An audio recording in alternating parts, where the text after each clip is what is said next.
జయ శ్రీకృష్ణ. శుక్లాంబరధరం విష్ణుం శశివర్ణం చతుర్భుజం ప్రసన్నవదనం ధ్యాయేత్ సర్వవిఘ్నోపశాంతయే. కృష్ణాయ వాసుదేవాయ దేవకీ నందనాయ చ నందగోపకుమారాయ గోవిందాయ నమో నమః. మహాకవి శ్రీ బొమ్మెన పోతనామాత్య ప్రణీత శ్రీ మహాభాగవతం చదువుతున్నాం. చతుర్థ స్కంధంలో ఉన్నాం.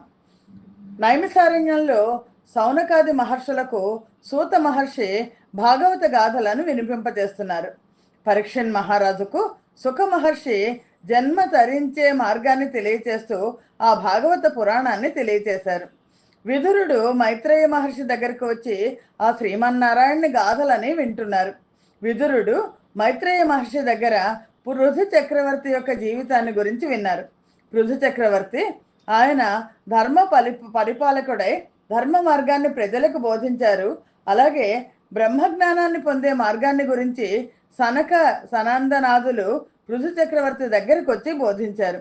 పృథు చక్రవర్తి జ్ఞాన వైరాగ్యవంతుడై ముక్తి నొందడం ఈ సంచికలో మనకు కనిపిస్తుంది. విను మహాత్మ్య ముఖ్యుడన నొప్పు వైన్యుడే కాగ్ర చిత్తుడగుతూ నాత్మనిష్ఠుడైన ఎట్టి తను నవాప్త కామునిగాగా బుద్ధిలోన దళచ భూవరుండు. మహాత్ములలో ముఖ్యునిగా ఖ్యాతిగాంచిన పృథు చక్రవర్తి ఏకాగ్ర చిత్తుడై తన స్వరూపంలో నిశ్చలమైన మనస్సుతో నిలిచున్నాడు. అలాగే తన కోరికలన్నీ కూడా మనస్సులో అనుకున్నాడు, అన్నీ నెరవేరాయి నాకు అని అనుకున్నాడు. ఆ తర్వాత కర్మంబులను యథాకాల దేశోచిత బల విత్తములుగాగ బరగు ధర్మములను బ్రహ్మార్పణ బుద్ధిని చేసి కర్మాసక్తుడగుతు సమాహితుండు ప్రకృతి కంటెను తన్ను పరమైన యాత్మను కర్మ సంచయ సాక్షిగాగా బుద్ధి నర్ధి తలంచుతు నాచరించుతు నట్ల మెరసి సామ్రాజ్య లక్ష్మీ సమేత మందిరోద్యాన వన భూములందు రాజ్య గరిమ వర్తింపగా నహంకార రహితు డగుతు తన చిత్తమున నింద్రియార్థములను దగుల కయయుండి నమ్మహోదారుడంతా. బ్రహ్మార్పణ పృథు చక్రవర్తి బ్రహ్మార్పణ బుద్ధితో తగిన ప్రదేశాలలో కాలోచితంగా తన బలానికి ధనానికి తగినట్లుగా కర్మలను ధర్మాలను అన్నిటినీ కూడా ఆచరించాడు. సామ్రాజ్య లక్ష్మి సమేతుడై వైభవంతో రాజమందిరాలలో ఉద్యానవనాల్లో సంచరిస్తున్నప్పటికీ కూడా అహంకార రహితుడై తన మనస్సును విషయవాంఛలకు దూరంగా ఉంచుకున్నాడు. విషయవాంఛల్లో చిక్కుకోకుండా సత్యస్వరూపుడై మహా తేజస్సుతో ప్రకాశిస్తున్నాడు.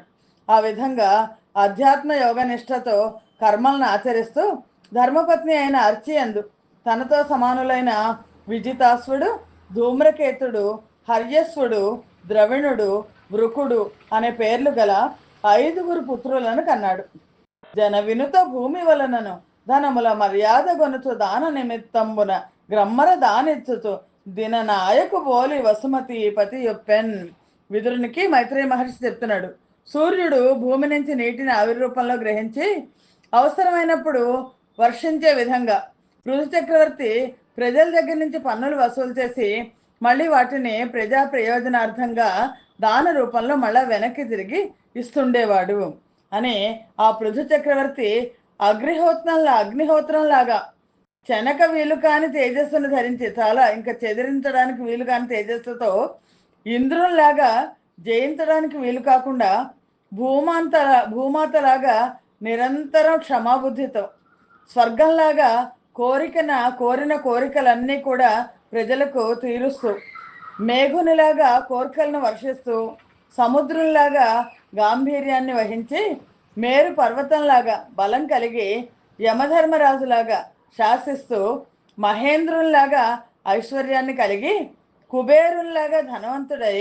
వరుణుడిలాగా సంపదలను కూడబెడుతూ సర్వాత్మగా సంచరించే వాయువులాగా బలము ఓజస్సు తేజస్సు కలవాడై రుద్రంలాగా సహింపరాని తేజస్సు కలిగి మన్మధుళ్లాగా సౌందర్యవంతుడై సింహంలాగా మహాశౌర్యం గలవాడై మనువులాగా వాత్సల్యాన్ని కలిగి బ్రహ్మదేవుల్లాగా పెత్తనం చేస్తూ బృహస్పతిలాగా బ్రహ్మవాది అయి సర్వేశ్వరుడైన శ్రీహరిలాగా జితేంద్రియుడై విష్ణు భక్తులై జీవించే గోవులను గురువులను విప్రులను భక్తితో పూజిస్తూ లజ్జా వినయ శీలాదులలోనూ పరోపకార బుద్ధిలోనూ వేరెవరూ సాటి లేని విధంగా ప్రవర్తిస్తూ లోక పాలకులకు ఉన్న ఆయా గుణాలన్నింటినీ తానొక్కడే ధరించి పరిపాలిస్తున్నాడు. పృథు చక్రవర్తి మహావిష్ణువు అంశ, అందుకని శ్రీ మహావిష్ణువు లాగానే అతను పరిపాలించాడు. ఎవరినైనా పిల్లల్ని ఆశీర్వదించాలంటే ఇదిగో ఇలాగ పృథు చక్రవర్తి లాగా ఇలా ఉండండి అని ఆశీర్వదించవచ్చు. అనఘాత్మక లోకత్రయమున సజ్జన కర్ణ రంధ్రముల వినబడు నా వినుత యశో మహనీయుడు జన వినుతుండైన రామచంద్రుని మాకిన్. ఎలా ఉన్నట్ట ఆ పృథు చక్రవర్తి? ముల్లోకాల్లో ఉన్న సజ్జనుల చెవుల్లో మార్మోగే కీర్తి కలవాడై ప్రజల చేత స్తుతించబడే శ్రీరామచంద్రునిలాగా చాలా గొప్ప కీర్తిని పొందాడు. సరసవచోర్ధ సత్పురుష సంఘ సమంచిత గీయమాన సుస్థిర వర కీర్తి పూరము సుధీజన కర్ణములందు నుంచి తా నిరుపమ సౌమ్య భాషణ మనీషల చేత ప్రజానురక్తుడై ధరణిని రాజనామమున దాదగు రెండవ చంద్రుడోయనన్. రసవంతమైన వాక్కులతో చాలా బాగా మాట్లాడతాట పృథు చక్రవర్తి. రసవంతమైన వాక్కులతో అర్థాలతో సత్పురుషులు పృథు చక్రవర్తిని గానం చేస్తుంటే, కీర్తిని గానం చేస్తుంటే ఆ కీర్తి గాన ప్రవాహం సజ్జనులకు శ్రవణానందాన్ని కలిగిస్తుందిట. పృథు చక్రవర్తిని ఎవరైనా గురించి గొప్పగా చెప్తుంటే మిగిలిన వాళ్ళందరూ కూడా వినడానికి ఇష్టపడతారు. ఆ రాజు సౌమ్యమైన సంభాషణలతో బుద్ధి వైభవంతో ప్రజానురంజకుడై పరిపాలించడం చేత రాజా అనే శబ్దాన్ని సార్థకం చేశాట. రాజు అంటే ప్రజల్ని రక్షించేవాడు. అలా సార్థకం చేస్తూ ఇతను ఏమన్నా రెండో చంద్రుడా అన్నట్లు ప్రకాశించట. మహాత్ముడు విజ్ఞాని అయిన పృథువు సమస్త సంపదల్ని వృద్ధి చేసి ప్రజలను పాలించాడు. స్థావర జంగమాలకు జీవనోపాధిని కల్పించాడు. సత్పురుషులు చెప్పిన ధర్మ మార్గాన్ని అనుసరించి ప్రవర్తించేవాడు. ఈశ్వరాజ్ఞను నిర్వర్తించేవాడు. ఒకరోజు అనుకున్నాడు, నేను ఇంకా పెద్దవాడిని అయ్యాను అని. తన వార్ధక్యాన్ని గమనించి తన కన్న కూతురు లాంటి భూమాతను, పృథివీ అంటారు ఎందుకంటే పృథు చక్రవర్తి తన కుమార్తెగా చూసుకున్నాడు, ఆ కన్న కూతురు లాంటి భూమాతను కొడుకులకు అప్పగించాడు. ప్రజలంతా కూడా దుఃఖిత మనస్కులయ్యాట, ఎందుకంటే ఈయన వెళ్ళిపోతున్నాడు అని విచారిస్తుంటే ధర్మపత్నితో కలిసి తిరుగులేని నియమ దీక్షతో తపోధనలకు సమ్మతమైన ఉగ్ర తపస్సుకు పూనుకున్నాడు. ఇదివరకు రోజుల్లో, ఆ రోజుల్లో పురాణ కాలంలో రాజులందరూ కూడా ఒక వయస్సు వచ్చాక రాజ్యాన్ని మొత్తాన్ని కుమారులకు అప్పగించి వీళ్ళు వానప్రస్థానికి లేదా సన్యాసానికి వెళ్ళిపోయి తపస్సు చేయడానికి పూనుకునేవాళ్ళు. పృథువు తపస్సుకు పూనుకోవడం ఎలా ఉందంటే, పూర్వం యవ్వనంలో దిగ్విజయ యాత్రకు బయలుదేరినప్పుడు ఎంత ఉత్సాహంగా ఉందో అంత ఉత్సాహంగాను తపస్సుకు బయలుదేరాడు. పరమ చైతన్యాన్ని, అఖండ చైతన్యాన్ని తనలో అనుభూతి చెందడం, ఆత్మ ప్రజ్ఞను అలవర్చుకోవడం, ఆ సాధనకు పృథువు పూనుకుంటున్నాడు. ఆ పూనుకోవడం ఎలా ఉందంటే, దిగ్విజయ యాత్రకు పూనుకున్నప్పుడంత ఉత్సాహంగా ఉందట. తీవ్రమైన తపస్సుతో అఖండ చైతన్యాన్ని అనుభవంలోకి తెచ్చుకోవడానికి అంత శ్రద్ధతో బయలుదేరి కందమూల ఫలాసి అయి బహుకాల ముగ్ర తప పరిస్పందుడై ఎట మీదటన్ దృఢపర్ణ భక్షణ చేసి యా చందమేది జలాసి అయి నృపసత్తముండది మాని తామంద గంధ వహాసి అయ్య గ్రమంబునన్ దృఢచిత్తుడై. పృథు చక్రవర్తి తపస్సు చేసుకోవడానికి వెళ్ళాడు. అడవిలో దొరికే కందమూలాలను ఫలాలను తింటూ తీవ్రమైన తపస్సు చేశాడు. చాలా కాలం చేశాడు. ఆ పైన తృణాలను, ఆకుల్ని ఆహారంగా తిని తపస్సు చేశాడు. ఈ వంశమమ్మ ధ్రువుడి వంశం కదా, అందుకని. ఆ తర్వాత వాటిని వదిలిపెట్టి నీళ్లను మాత్రమే స్వీకరించాడు. కొన్నాళ్లకు అవి కూడా మానేసి కేవలం గాలిని మాత్రమే భక్షిస్తూ క్రమక్రమంగా దృఢ చిత్తంతో నిలిచాడు. ఇలా తపస్సు చేస్తూ మెండుగా మిటమిట మండు వేసవి ఎందు తప్త పంచాగ్ని మధ్యమున నిలిచి మానకా జడికొన్న వానకాలంబున బైగోక వేయక బయట నిలిచి జనులు హూహూయను చలివేళ గుత్తుక బంటి తోయముల లోపల వసించి శిశిరంబు చాల నల్దిశల బర్విన వేళ వెలయ భూశయునుడై విశ్రమించి మహిత నియతి దితిక్ష సమన్వితుండు నియత పరిభాష నుండు జితానిలుడు దాంతుడిద్ధమతి ఈశ్వర అర్పిత బుద్ధి అనఘుడూర్ధ్వరేతస్కుడునై క్రమోచితముగా. ఎలా తపస్సు చేశాట పృథు చక్రవర్తి? మిటమిటమని మండే వేసవిలో మండుతున్న పంచాగ్నుల మధ్య నిలబడి తపస్సు చేశాట. అలాగే జడివానలు కురిసే వర్షాకాలంలో పైన వస్త్రాన్ని కూడా ధరించకుండా ఆరు బయట నిలిచి తపస్సు చేశాడు. ప్రజలు ఊహు అని చలికి వణికిపోతున్న కాలంలో కుత్తకలోతు నీళ్లలో నివసించి ధ్యానం చేశాడు. ఆకులు రాలే శిశిర ఋతువులో భూమి మీద పడుకొని తపస్సు చేశాడు. తీవ్రమైన నియమంతో, ఓర్పుతో, మితంగా, నియమబద్ధంగా మాట్లాడుతూ, ప్రాణాయామం చేస్తూ, అలాంటి ప్రక్రియలతో శ్వాసగతులను అధిగమించి, ఇంద్రియ నిగ్రహంతో, ప్రశస్తమైన మనస్సుతో, ఈశ్వర అర్పిత బుద్ధితో ఊర్ధ్వరేతస్కుడై పుణ్యాత్ముడైన పృథు చక్రవర్తి క్రమబద్ధంగా అతి ఘోరమైన తపస్సు చేశాడు. ఈ విధంగా క్రమంగా సిద్ధించిన తపశక్తి వల్ల అశేషమైన కర్మ మాలిన్యాన్నంతా తొలగించుకున్నాడు. నిజానికి పృథు చక్రవర్తికి గత జన్మల కర్మ మాలిన్యం ఏమీ లేదు. ఒకవేళ తెలియక చేసిన కర్మ మాలిన్యం ఏమన్నా ఉంటే దాన్ని కూడా తొలగించేసుకున్నాడు. ప్రాణాయామంతో అరిషడ్ వర్గాలను జయించాడు. దేహ బంధనాలను విడనాడి పురుషుల్లో శ్రేష్ఠుడైన పృథు చక్రవర్తి భగవంతుడైన సనత్కుమారుడు వచ్చి యోగ మార్గాన్ని తెలిపాడు కదా, ఆ తెలిపిన యోగ మార్గంలో సర్వేశ్వరుణ్ణి భజించాడు. ఆ విధంగా భగవంతుడైన నారాయణుని పట్ల భక్తి కలిగి సాధువర్తనుడై శ్రద్ధా సమన్వితుడై ప్రకాశించే పృథు చక్రవర్తికి భక్తి సాధనలో అనన్యమైన స్థితి లభించింది. నరలోకోత్తర భగవత్ పరిచర్యారాధనమున పరిశుద్ధాంతఃకరణుండగు నా పృథునకు సరసిరుహోదరు కథాను సంస్మరణమునన్ పరిపూర్ణంబగు భక్తిని గర మనిషము సంశయాత్మకంబై చాలన్ వరలిన హృదయ గ్రంథిని నిరసించు విరక్తియుత మనీష జనించెన్. ఆ పృథు చక్రవర్తికి భగవంతునికి పరిచర్య చేస్తూ ఆరాధించడం చేత పృథు చక్రవర్తి హృదయం అంతా కూడా పరిశుద్ధం అయిపోయింది. హరికథ స్మరణంతో పరిపూర్ణమైన భక్తి యోగం లభించింది. సంశయాలకు నిలయమైన హృదయ గ్రంథి విచ్ఛిన్నమైపోయింది. వైరాగ్యంతో కూడిన విజ్ఞానం జనించింది. వైరాగ్యంతో కూడిన విజ్ఞానం లభించడం చేత ఆ పృథు చక్రవర్తి దేహమే తాను అన్న భావన తొలగిపోయింది. ఆత్మస్వరూపం అవగతమైంది.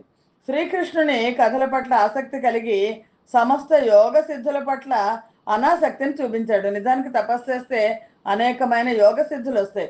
ఆ సిద్ధుల పట్ల, అష్టసిద్ధుల పట్ల అనాసక్తి చూపించాడు. హృదయ గ్రంథి విచ్ఛేదకమై పొందిన జ్ఞానం ద్వారా సర్వ సంశయాలు తొలగిపోయాయి.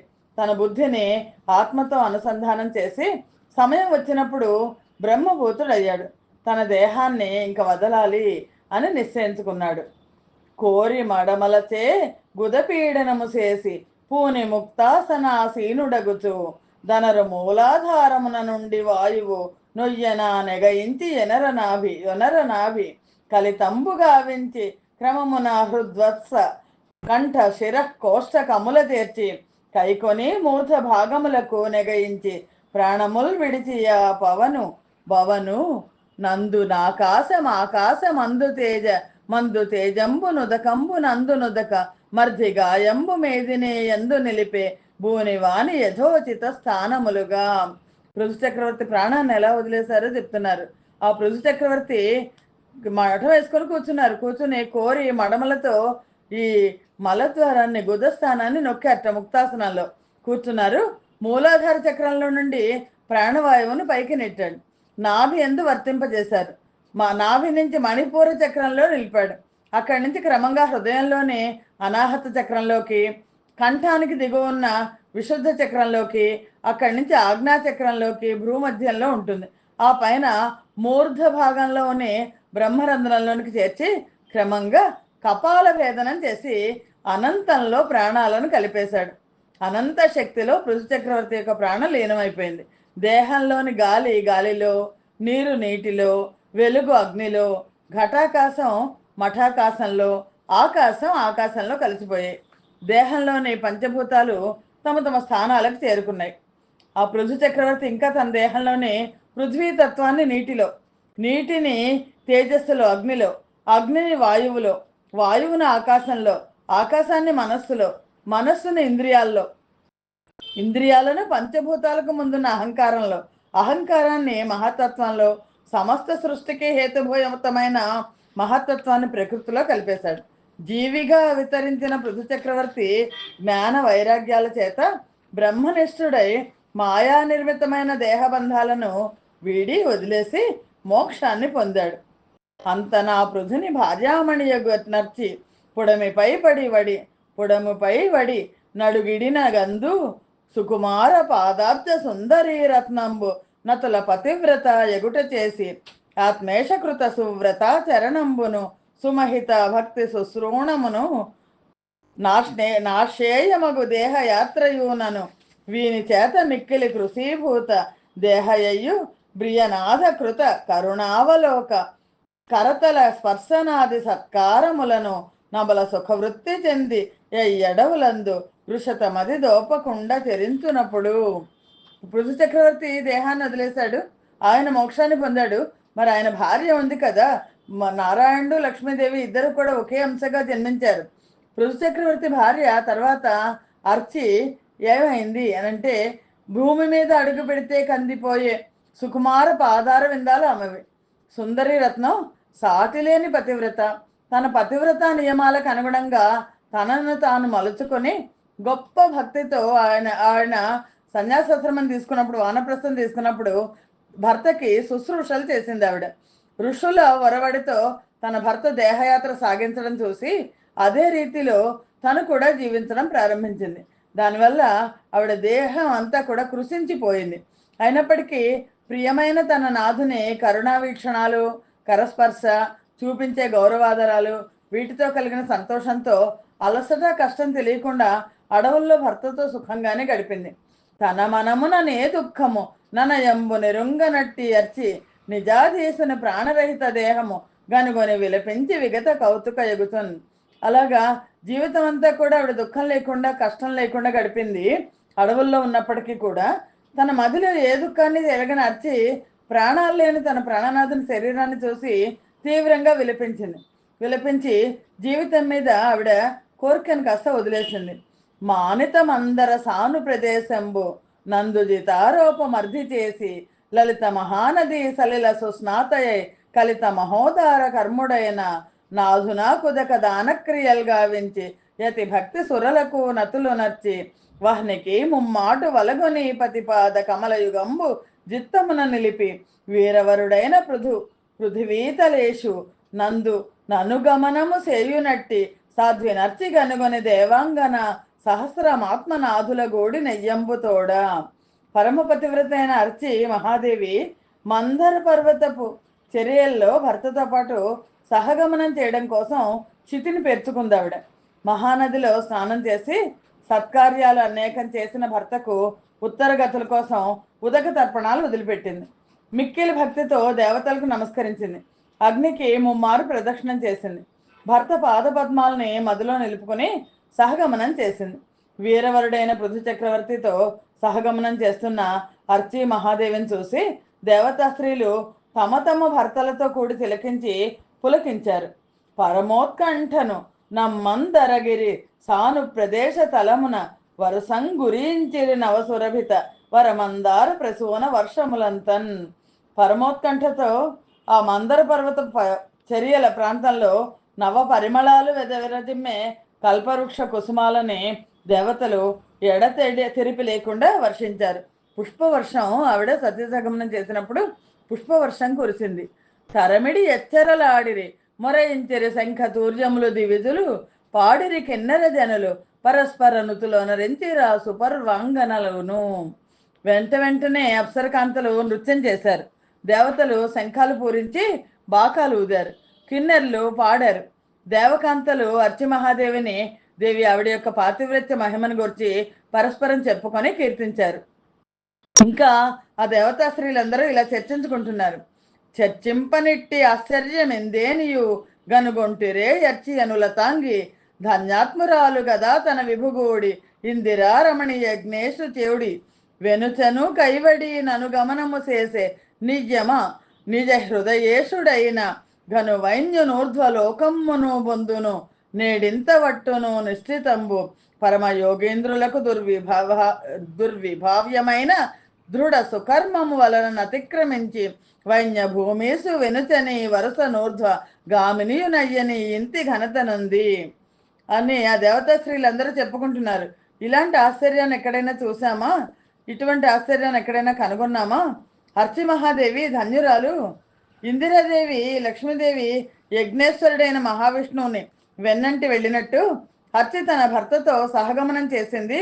ఆమె కూడా తన హృదయేశ్వరుడైన పృథు చక్రవర్తి పొందిన ఊర్ధ్వలోకాన్ని పొందుతుంది. ఇది నిశ్చయం. పరమ యోగేంద్రులకు సైతం ఊహించరాని దృఢ దీక్ష సత్కర్మలతో అన్ని అడ్డంకుల్ని అధిగమించి పృథు చక్రవర్తిని వెన్నంటి ఊర్ధ్వలోకాలకు పోతోందావిడ అని. కాబట్టి పతివ్రతలకు అసాధ్యమైనది ఎక్కడా లేదు కదా అని ఇంకా అంటున్నారు. పరికింపంగానే మనుజుడు హరి పదమును బొందజేయు నట్టి వివేక స్ఫురణందనత్వానికి బరువడి నిలబొందరా అని పదముంగలదే. ఆలోచించి చూస్తే వివేక జ్ఞానం ఉదయించి హరిపద స్థానాన్ని పొందిన మహాత్ములకు ఇంకా మానవుడికి పొందరాని ఉన్నత పదం అనేది ఇంకేదీ లేదు. అట్టి అపవర్గ సాధనమైన మనజ భావమందియు విషయ సంబద్ధుడగుతూ వసుధనెవ్వడు వర్తించువాడు ధరణి ననయము నిజాత్మ వంచకుండనగబరగు. అలాంటి మోక్ష సాధనమైన మనుష్య జన్మ కలిగి కూడా ఇంద్రియలోలులై ఎవరు ప్రవర్తిస్తారో వాళ్ళు ఆత్మవంచకులు అవుతారు. అనివారలు దన్నర్ధిని వినుతింపగ నర్చి ఆత్మ విభుడగు పృథున్ డొందిన ఎచ్చుత లోకమున ననుపమ విభవమును పొందినని విదురనకున్ అని ఆ దేవతా స్త్రీలు తను కీర్తిస్తుంటే అర్చి తన హృదయేశ్వరుడైన పృథువు పొందిన విష్ణులోకాన్ని సాటిలేని వైభవంతో పొందింది అని విదురుడికి మైత్రేయ మహర్షి చెప్పారు. మునివరుడగు మైత్రేయుడు వినయమున నిరుంగ చెప్పి వెండియుదగ నిట్లను నమ్మహానుభావుండనగుండు భగవత్తముండు నగు మృదుడనగా అని మునివర్యుడైన మైత్రేయుడు విదురుడికి మొత్తం పృథు చరిత్ర కథ, పృథు చక్రవర్తి యొక్క కథ మొత్తం చెప్పాడు. అతను పృథు చక్రవర్తి ఎలా పుట్టాడు, అతను ఎలా రాజ్యపాలన చేశాడు, ఎలా నారాయణ్ణి కొలిచాడు, ఎలా పృథివిని ఒక గోవుని చేసి పిండాడు, పృథివిని ఎలా తన కుమార్తెను చేసుకున్నాడు, అలాగే ఎలా యజ్ఞాలు చేశాడు, ఇవన్నీ కూడా చెప్పారు. మళ్ళీ పృథుని గురించి చెప్తూ ఆ పృథువు పుణ్యాత్ముడు, మహానుభావుడు, పూజించదగిన వారిలో ప్రథముడు అని చెప్పి విదురుడికి చెప్పి, ఏ నీకిప్పుడు చెప్పితి మానుగని పుణ్యకథను మహిత శ్రద్ధాధీనుండై విస్ఫురధవ దానుండై ఎవ్వడేని తనరిన భక్తెన్.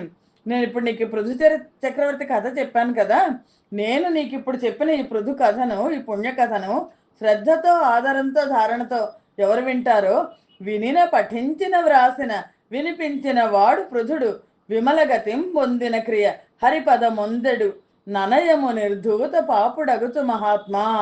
ఈ పృథు చక్రవర్తి గాథ ఎంత గొప్ప గాథ అంటే, అది పృథు చక్రవర్తి గాథ మనకి ఈ దీంట్లో యూట్యూబ్లో 5 ఎపిసోడ్స్లో వచ్చింది. ఎవరైనా దీన్ని విన్నా, చదివినా, వ్రాసినా, వినిపించినా వాడి పాపాలు నశించి పృథు చక్రవర్తి పొందిన విష్ణు పదాన్ని పొందుతాడు. అంటే పృథు చక్రవర్తికి ఉన్న సద్గుణాలను శ్రద్ధతో ఆచరణలో కనబడిస్తే అప్పుడు విష్ణు పదానికి అర్హతను పొందుతాం కదా మరి అనని. బ్రాహ్మణుండంచిత భక్తి పఠించిన బ్రహ్మ వర్చసము సంప్రాప్తమగును, క్షత్రియుండర్ధిమై చదివిన విన్నను జగతే విభుత్వంబు సంభవించు, వైశ్యుండు విని ధనవంతుడై యొప్పును, శూద్రుండు వినిన సుశ్లోకుడగును, మరియును భక్తి ముమ్మారు పఠించిన విత్త విహీనుండు విత్తపతియు, న ప్రసిద్ధుడు ప్రఖ్యాత యశుడు ప్రజలు లేని యధముడు వితత సంతానయుతుడు, మూర్ఖ చిత్తుండు విజ్ఞాన బోధమతియు, నగుతు నుతికెక్కుదురు మహితాత్మ మరియు. మైత్రేయ మహర్షి చెప్తున్నాడు, ఈ పృథు చక్రవర్తి చరిత్ర ఎంత గొప్పదంటే, ఈ కథని బ్రాహ్మణుడు భక్తితో పఠిస్తే బ్రహ్మవర్చస్సును పొందుతాడు. క్షత్రియుడు శ్రద్ధతో విన్నా చదివినా రాజ్యాధిపతి అవుతాడు. వైశ్యుడు భక్తితో చదివితే ధనవంతుడు అవుతాడు. ధనం లేని వాళ్ళు ధనవంతుల్లో అగ్రేసరులు అవుతారు. పేరు ప్రఖ్యాతులు లేని వాళ్ళు కీర్తిమంతులు అవుతారు. అలాగే సంతానం లేని వాళ్ళు సంతానహీనులు నుంచి మంచి సంతానం కలిగిన వాళ్ళలో శ్రేష్ఠులు అవుతారు. మూర్ఖుడు విజ్ఞానవేత్త ప్రశంస అర్హుడవుతాడు అని మైత్రేయ మహర్షి ఇంకా ఇలా చెప్తున్నారు. ఈ పుణ్య కథ మానవ కోటికి శుభాలను కలిగించే మార్గం, అశుభాలను తొలగించే సాధనం, ధనాన్ని కీర్తిని ఆయువును ప్రసాదిస్తుంది. స్వర్గాన్ని అందిస్తుంది. కలి దోషాన్ని పోగొడుతుంది, నివారిస్తుంది. చతుర్విధ పురుషార్థాల పట్ల కోరుకున్న వారికి ఆ చతుర్విధ పురుషార్థాలను అనుగ్రహిస్తుంది. కాబట్టి ఈ కథ వినదగింది. యుద్ధానికి వెళ్ళే రాజు ఈ కథను చదివి శత్రువును ఎదిరిస్తే కనుక ఆ విరోధి పృథువునకు శత్రువులు కప్పం కట్టినట్టు కప్పాన్ని తెలుస్తాడు. ఇతర సాంగత్యాలని వదిలి భగవద్భక్తుడై పుణ్యప్రదమైన పృథు చక్రవర్తి మహిమను సూచించే ఈ కథను వింటూ చదువుతూ నిశ్చల బుద్ధితో ప్రతిరోజు ఆధారంగా ఇతరులకు చెప్పేవాడు సంసార సాగరాన్ని దాటించే నావలాంటి శ్రీహరి పాద పద్మాల పట్ల నిశ్చల భక్తి కలిగి పృథు చక్రవర్తి పొందిన విష్ణు పదాన్ని పొందుతాడు అని ఈ పుణ్యకథన మైత్రేయుడు విదురునికి చెప్పాడు. మళ్ళా ఇలా అన్నాడు: పృథునకు నర్చికి పుట్టిన పృథు కీర్తిధనుండు ఘనుండు పృథు తుల్యుండై పృథు శౌర్య ధైర్య సూర్యుడు పృథివిన్ విజితాసుడొప్పే పృథివీపతి. పృథు మహారాజు మరణించాడు. అతని తర్వాత ఏమైంది అంటే, పృథు మహారాజుకి అర్చిది మహాదేవికి జన్మించిన విజితాసుడు పృథు తర్వాత రాజు అయ్యాడు. విజితాసుడు గొప్ప కీర్తిని సంపదగా కలిగి పృథువుతో సమానుడై శౌర్య ధైర్యాది గుణాల చేత నాయకుడై ప్రకాశించాడు. ఇక్కడ విదురుడు ఏమని అడిగాడంటే, ప్రచేతసులు ఎవరు, వాళ్ళు ఎందుకు సత్రయాగం చేశారు, ఆ ప్రచేతసుల సత్రయాగంలో నారద మహర్షి ఎందుకు నారాయణుని గాథలను కీర్తించారు అనంటే, పృథు చక్రవర్తి జన్మించడం చెప్పి పృథు చక్రవర్తి తర్వాత ప్రచేతసులు ఎవరు అనే దాని గురించి చెప్పడానికి తర్వాత సంచికలు మనం చూస్తాం. పృథు చక్రవర్తి తర్వాత వంశం ఏమైంది అన్నది తర్వాత సంచికల్లో చూడబడుతుంది. స్వస్తి ప్రజాభ్య పరిపాలయంతాం న్యాయేన మార్గేణ మహిం మహేషా గోబ్రాహ్మణేభ్య శుభమస్తు నిత్యం లోకా సమస్తా సుఖినో భవంతు. సర్వం శ్రీకృష్ణార్పణమస్తు. యదక్షర పదభ్రష్టం మాత్రహీనంతే యద్భవేత్ తత్సర్వం క్షమ్యతాం దేవ. నారాయణ నమోస్తుతే. శ్రీమన్నారాయణ నమోస్తుతే. జయ శ్రీకృష్ణ.